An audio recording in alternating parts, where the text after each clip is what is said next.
Жителите на булеварот Маршал Тито и на уште на десетина улици во Виница во следните неколку месеци ќе можат да се приклучат на новата водоводна линија. Реконструкцијата со исфрлање на старите азбестни цевки започна минатата недела и се работи етапно како што е најавено, вели градоначалникот Димитров.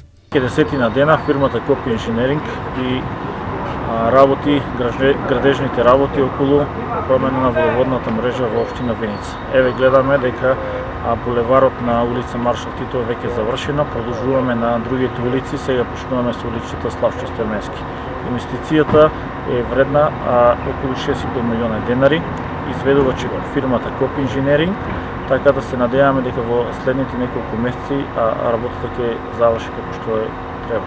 Старите азбестни цевки ќе бидат заменети на улиците Славчо Стојменски, Браке Миладинови, Раде Кончар, дел од булеварот Маршал Тито, делови од улиците Страшо Пинџор, Стив Наумов и Линденска, Димитар Осоговски, Димитар Влахов, Јане Сандански и 4-та македонска бригада.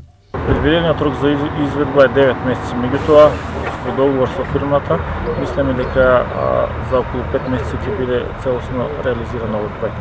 Овие улици ќе бидат комплетно реконструирани, меѓутоа ќе имаме и други активности, а тоа е промена на канализационата мрежа и во населените места каде што нема канализационна мрежа, таму ќе ги регулираме овие работи. Во Виница вкупната водоводна мрежа е со должина од 42,5 километри, а преку 60% е веќе завршена.